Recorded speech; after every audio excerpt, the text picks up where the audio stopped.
दोस्तों आज मैं आप लोगों को जिस प्रकार से अभी क्वेश्चन दिखाने वाला हूं to the point final exam में एकदम मेरे दोस्तों इसका लेवल वैसा ही होगा।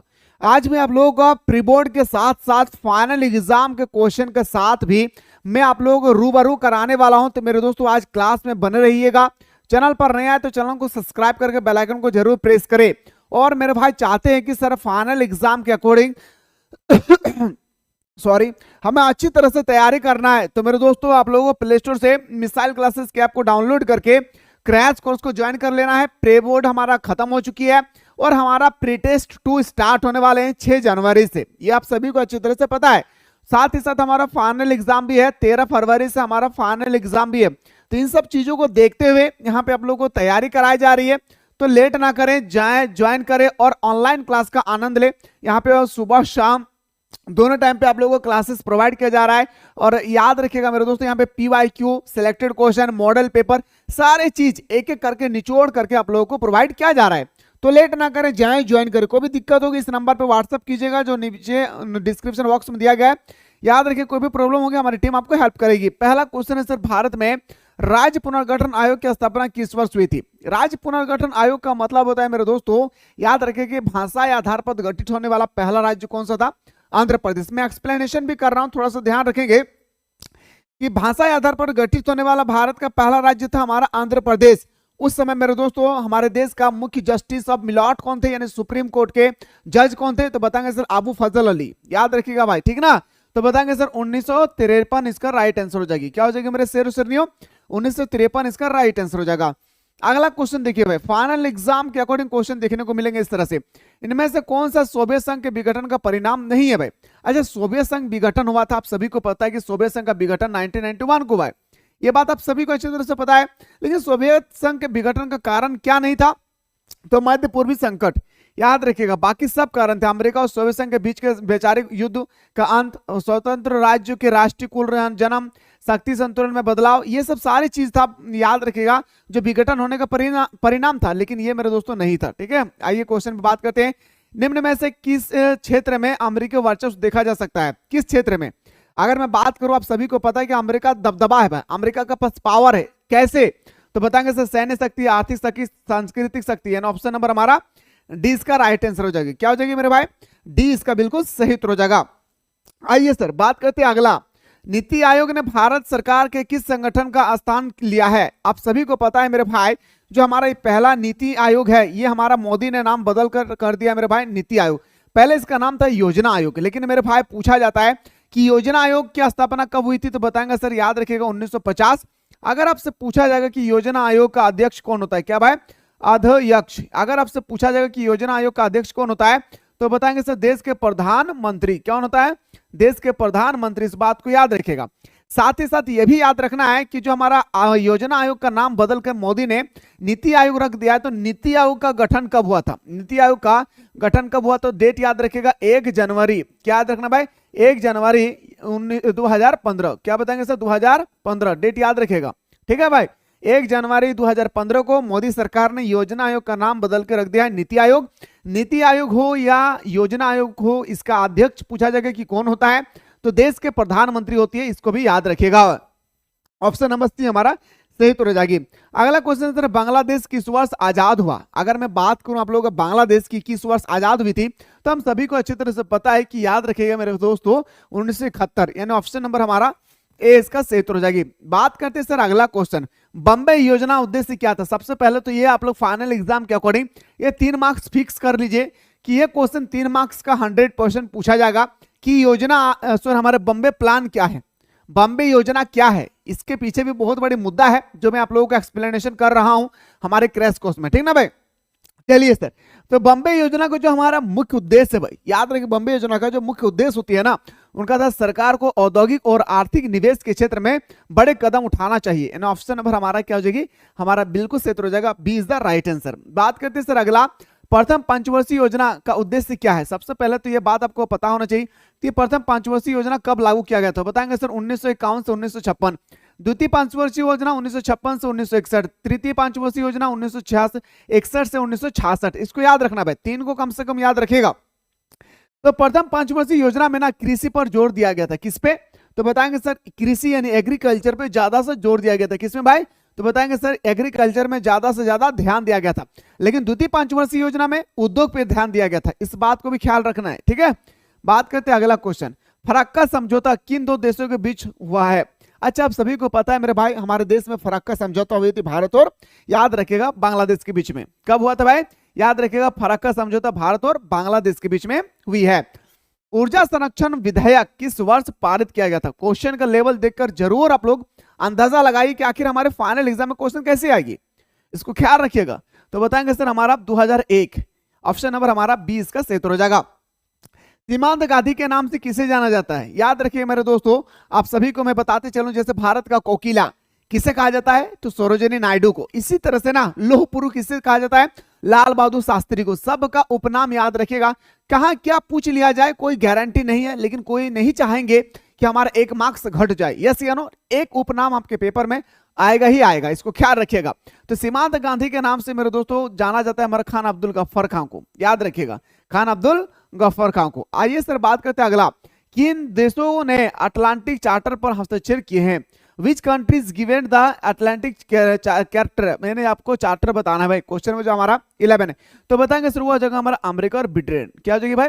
अमेरिका और ब्रिटेन। क्वेश्चन का लेवल चेक कीजिए मेरे भाई, पूरे साल भर आपने पढ़ा है तो एक बार क्वेश्चन का लेवल जरूर चेक कीजिएगा। पंचशील समझौता पर किस वर्ष हस्तक्षेप किए गए थे? पंचशील समझौता सबसे पहले तो याद रखिएगा, इसमें 5 सिद्धांत थे, 5 सिद्धांत के बारे में बात किया गया था। और एक बात और मैं बता दूं, ये पंचशील समझौता से आपके पेपर में 5 मार्क्स का क्वेश्चन आएगी, 1-2 मार्क्स का नहीं। पंचशील समझौता क्या है, पंचशील समझौता के मुद्दे के बारे में उल्लेख करे, ये क्वेश्चन 100% फाइनल एग्जाम में आ रही है, इसको ख्याल रखिएगा। तो हमारा पंचशील समझौता जो है मेरे दोस्तों, इसमें 5 सिद्धांत दिया गया था। ये और याद रखिएगा, ये भारत, सबसे पहले डेफिनेशन में दे रहा हूं उसको याद रखिएगा, भारत वर्सेस चीन के बीच में लागू हुआ था। कब लागू हुआ था? तो बताएंगे सर हमारा पूरा 1954 में। इसके पीछे याद रखिएगा और एक कारण है मेरे भाई, अगर आपसे पूछा जाएगा कि उस समय भारत के प्रधानमंत्री कौन थे, तो बताएंगे सर जवाहरलाल नेहरू, जवाहरलाल नेहरू। याद रखिएगा, अगर आपसे पूछा जाएगा उस समय चीन के प्रधानमंत्री कौन थे, चाओ इन लाई। कौन थे भाई? चाओ इन लाई, इसको याद रखिएगा, लाई, ठीक है भाई, चाओ इन लाई। पहला क्वेश्चन याद रखिएगा कि पंचशील समझौता किन दो देशों के बीच हुआ था? तो भारत और चीन। कब हुआ था? 1954 में। कितना सिद्धांत की बात किया गया था? 5 सिद्धांत। दूसरी बात और याद रखिएगा कि किन 2 देशों के प्रधानमंत्री के बीच में बातचीत हुई थी? तो बताएंगे सर हमारा जवाहरलाल नेहरू और चाओ इन लाई के बीच में गुटर बातचीत हुई और 5 को सिद्धांत लागू किया गया। आइए सर बात करते हैं कि वैश्वीकरण के संदर्भ में प्रवाह शब्द का क्या अर्थ है? प्रवाह का मतलब होता है फॉलो, बह जाना, ठीक है ना, जैसे हम लोग बोलते हैं ना भाई, नदी में बह जाना, नदी में प्रवाह हो जाना, ठीक है। तो हमारे जो क्वेश्चन नंबर 13 है भाई, इसको ध्यान रखिए, क्वेश्चन नंबर 13, इसका राइट आंसर होगा हमारा विश्व के एक भाग से दूसरे भाग तक विचारों का संचालन करना। पहला, एक स्थान से दूसरे स्थान तक पूंजी का आवागमन करना, विभिन्न देशों में माल की आवाजाही करना। ऑप्शन नंबर हमारा डी। एक बात और याद रखिएगा, वैश्वीकरण क्या है? वैश्वीकरण के सकारात्मक और नकारात्मक पहलुओं के बारे में वर्णन करें। वैश्वीकरण क्या है? वैश्वीकरण के सकारात्मक और वैश्वीकरण के नकारात्मक पहलुओं के बारे में वर्णन करें। यह भी क्वेश्चन आपके पेपर में 5 मार्क्स का आएगा। कितना मेरे शेरों शेरनियों? ये भी क्वेश्चन आपके पेपर में 5 मार्क्स का आएगा, तो ख्याल रखिएगा भाई, भूलना नहीं है भाई। अगला क्वेश्चन पे आते हैं सर, 1965 के युद्ध की समाप्ति पर भारत और पाकिस्तान के बीच किस समझौते पर हस्तक्षेप किए गए थे? आप सभी को पता है कि भारत और चीन के बीच में 1962 में युद्ध हुई थी, किसको लेकर? तिब्बत को लेकर। और 1965 में भारत और पाकिस्तान के बीच में युद्ध होती है हमारे कश्मीर को लेकर। तो 1965 में पूरी तरह से मेरे दोस्तों भारत और पाकिस्तान के बीच में वो युद्ध होती है, जो हम सभी को अच्छी तरह से पता है। लेकिन युद्ध होने के बाद जो मेरे दोस्तों कौन सा समझौता हुआ? तो बताएंगे ताशकंद समझौता। क्या बताएंगे मेरे शेरों शेरनियों?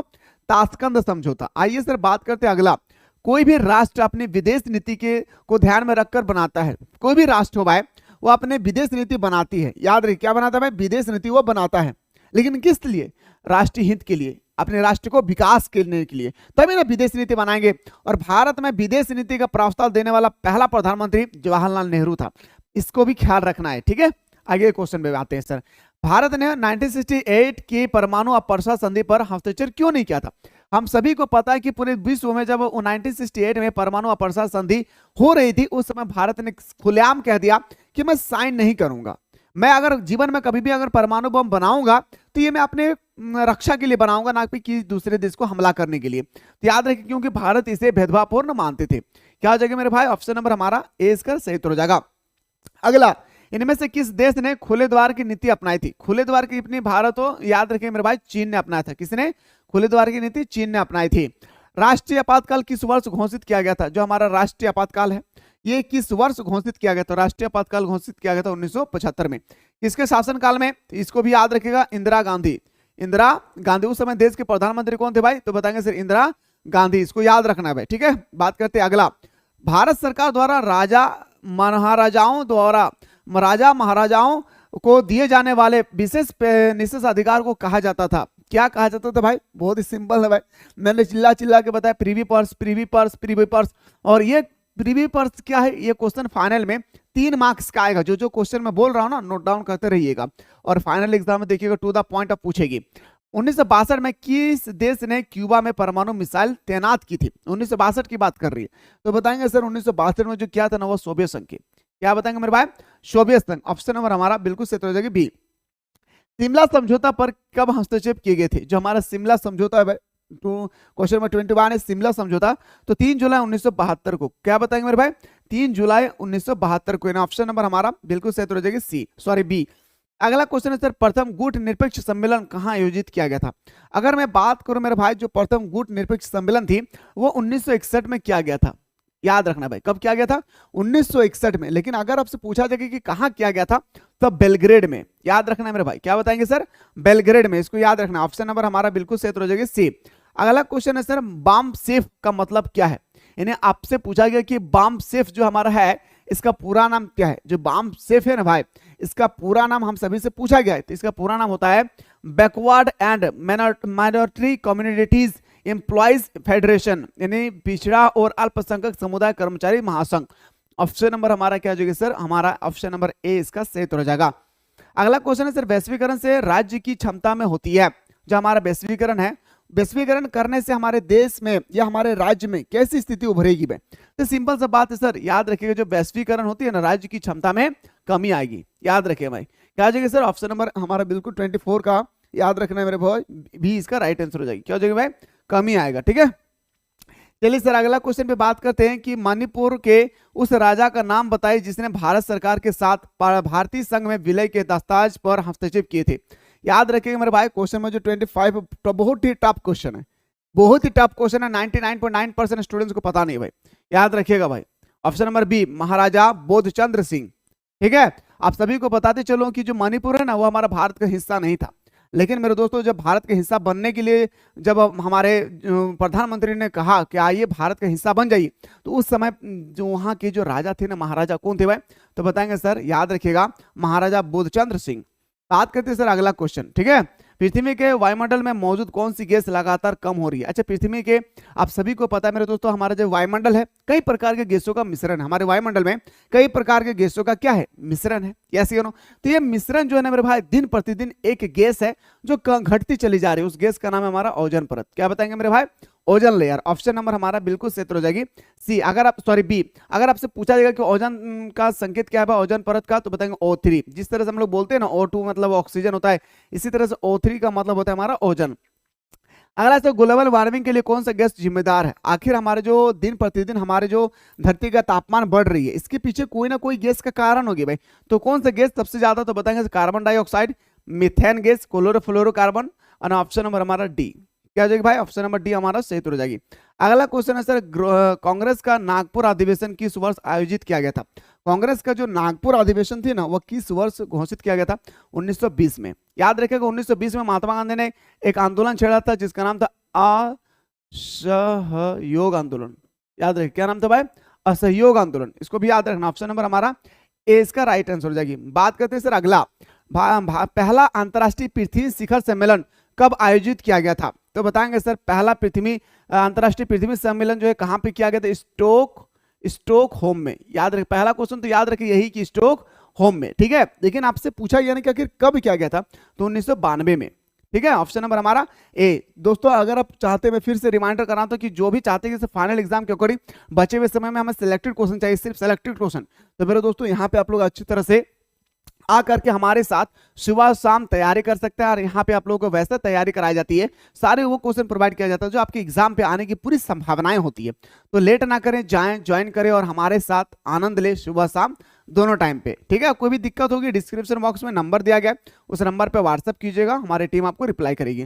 बात करते हैं सर अगला कि लीग ऑफ नेशन का उत्तराधिकारी कौन सा संगठन है। लीग ऑफ नेशन, तो बताएंगे सर लीग ऑफ नेशन जो है ना भाई, ये हमारा यूएनओ का है। याद रखिएगा यूएनओ का मुख्यालय कहाँ है भाई, न्यूयॉर्क में। कहाँ, न्यूयॉर्क में। मैंने चिल्ला चिल्ला के बताया था। इसकी गठन कब हुई थी, तो बताएंगे सर 24 अक्टूबर 1945 को। अगर आपसे पूछा जाएगा कि यूएनओ का अंग कितना है भाई, टोटल अंगों की संख्या पूछे तो बताएंगे 6 अंग होती है। ठीक है भाई, इसको याद रखना है। अगर आपसे पूछा जाएगा कि जब इसकी गठन हो रही तो उस समय देशों की संख्या कितना था, तो बताएंगे सर 51 था।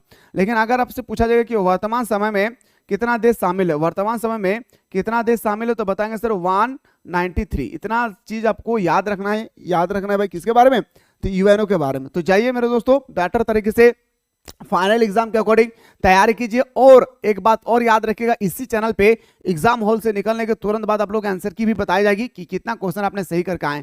फिलहाल मिलते हैं हम लोग नेक्स्ट वीडियो में।